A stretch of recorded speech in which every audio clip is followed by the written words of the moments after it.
Hi everyone, welcome back.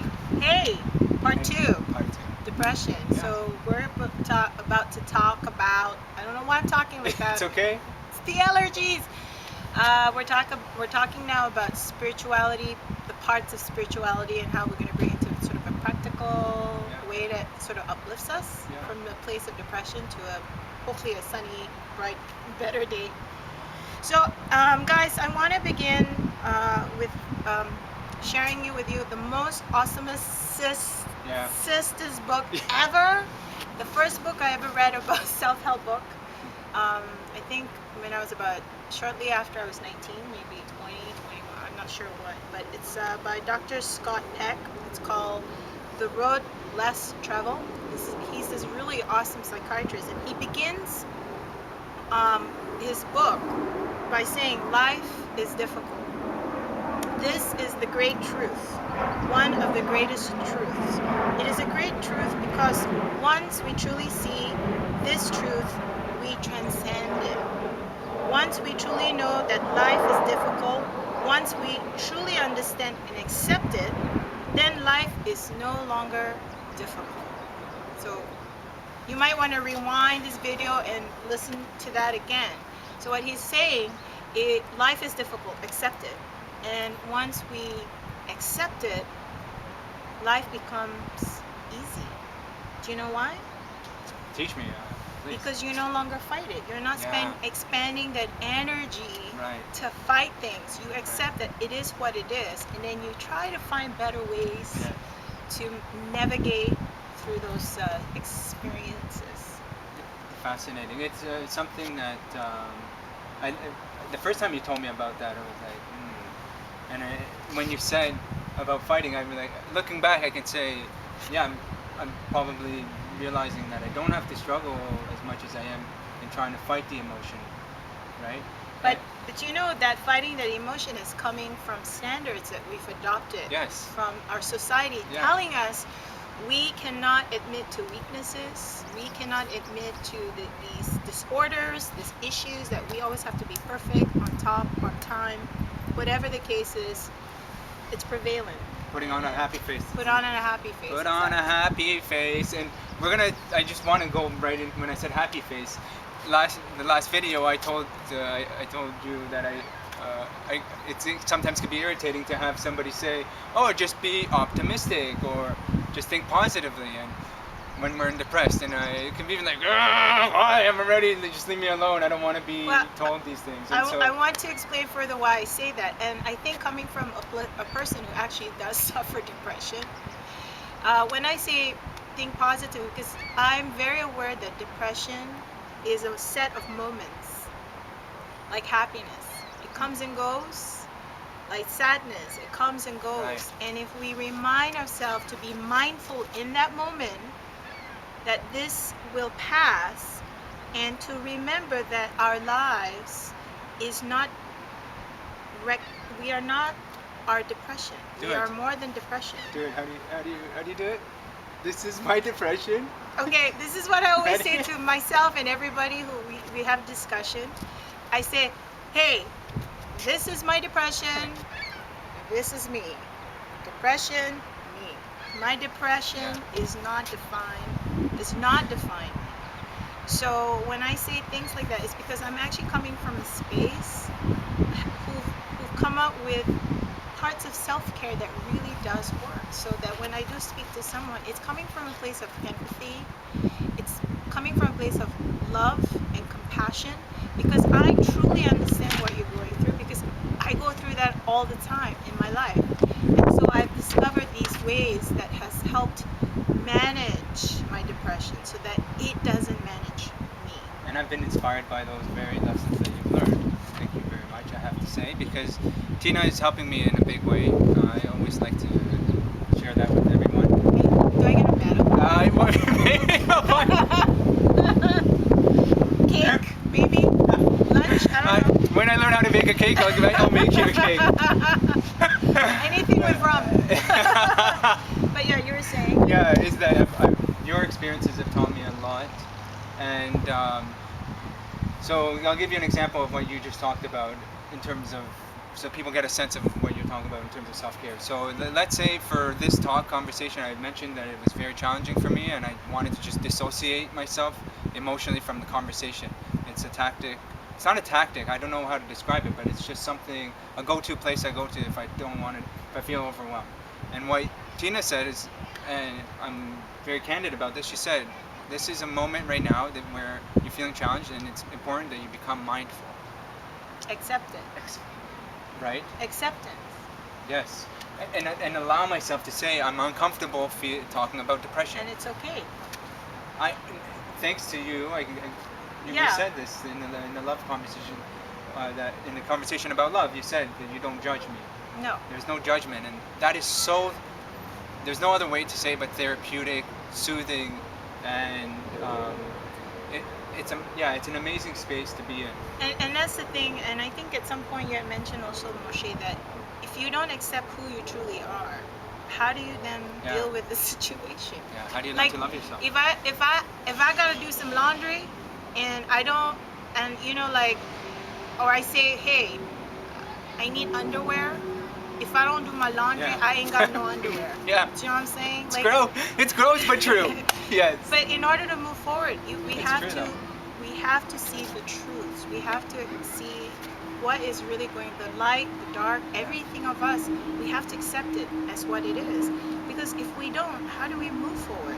And it's part of that self-love, part of the standards about knowing, giving us an identity. So what if part of our identity is that we go through depression? So what? It just means that we know a bit more about ourselves so that we can now begin to integrate better, healthier, positive, nourishing, loving, freaking awesome standards that supports us in that space and helps elevate those moments so that we are not stuck in that space all the time by ourselves. And that's the one thing I want to say, that when we go into depression, we go within. It's like a prison within a prison. We lock ourselves in, and then we lock ourselves outwards, and we don't allow anybody to be part of that process. How are we then going to teach our supporters, our lovers, our caregivers, how to support us when we don't share with them what they can do to help support us? How do we do that? We can't. I always say it takes a whole village to raise Tina. Yeah. And I didn't get here by myself. I had people, supporters, helpers, people who were kind to me, who may not even understood me, but was just kind. And I wanted to say, carrying on that conversation, my mind just dovetailed for a bit, and I was trying to reflect on what you were saying. That there was that quote by Winston Churchill. Yep. Right? He says that the only way out of hell is through it. Or what it said was, if you're in hell, if you're going through hell, keep going. Yes. And we're probably paraphrasing. Yes, we are paraphrasing. There's another, essentially, you were saying that, sorry, the name escapes me. Robert Frost. Thank you. So I love poems. I know. That's awesome. That's amazing. So Robert Frost had a poem, but anyways, it just a one sentence. It says, what is it? It's the only way out is through. That's it. And that's the thing with depression, is that we don't want to be in that space, and finding the courage and the strength to do that can be very, very challenging and overwhelming. Yeah, and in trying to keep to that space, it's like literally locking yourself into hell with no keys. You just throw the keys away. And that's why in our previous sessions we talk about self-care. Yeah.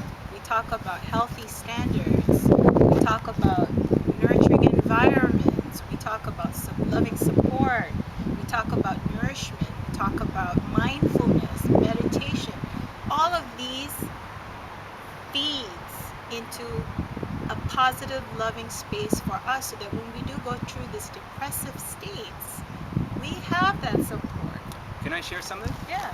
So one of the things that I've done on my journey is I was inspired to support others who are going through their mental health challenges.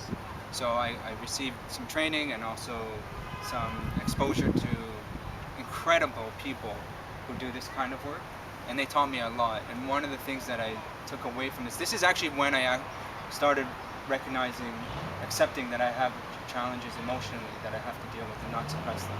Okay. And one of the things that was taught to me is that if you are in a state of depression where you can't even get out of bed, then if one day you decide, you know what, I have enough courage and strength to get out of bed and brush my teeth and go back to bed, then count that as a plus. Just even getting out of bed, and even if you're staying at home and you're watching all of this video and you're just stuck at Or home, even getting up to eat. anything that's Check gives, mark. yes, because Positive thoughts. totally, because that cycle of depression is a cycle, and it's very difficult to get out of it. And unless we do what you were saying, self-care, in When we're in better space, a head space, and we Yes. create these patterns Yeah. that supports us when we fall back, Yes, it's how we decrease those moments. totally. So what's another one you mentioned? I think was to meet on your Yeah, level. and if you're offering, going back to what Tina was saying, that sometimes it's actually, you were saying that being, being positive is not necessarily a bad thing. We had that conversation, and you were, I was just leading Tina to recognize, and then there was an agreement in it that when we offer support for somebody who's in that state, it's important to meet them where they're at. So saying, oh, yeah, just get over it, or be optimistic and think positively, that doesn't necessarily help. Sometimes I know when I'm being given those instructions, I want the manual so I can read it to know how to get there, and that's what we're sharing here. And what I want to expand on that is staying positive, is that remind the people that you love who they were before depression. Yeah. Right? Yeah. What they were awesome with, and just to remind that, because sometimes for me in my depression, I'm struggling to just hold on to the edge. And I have to remind myself of positive things, that I was who I was, what I was before the depression hits me. So when I say stay positive, I actually mean literally maintain a reminder in your mind where you were before, that you were a teacher, a student, a mom who gives love, bakes, whatever, like positive little things. I have to add to that, and I'll give you. It's remarkable that you come up with that. I don't know if I shared this with you. For anybody who's out there who's watching this, they may have heard this program. It's called WRAP, Wellness Recovery Action Plan, WRAP. It really helped me go through my transitions, and it was developed by Mary Ellen Copeland. And the essence of what you're talking about is embedded in that program, and it was created by mental health people who struggle with mental health issues for people with mental health issues, and they have. And I think you probably talk even further in your write-up. Yes. So that you guys can actually go through what he's learned, Yeah. and we can share that with you as well. I think you may be doing the right, but I'll give you that conversation. Yeah. So we'll continue with that, and yeah, thank you. So till now, for now.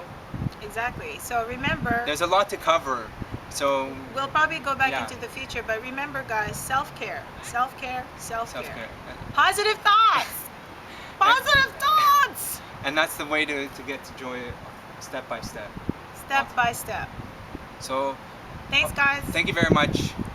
Take care. Bye-bye. Bye.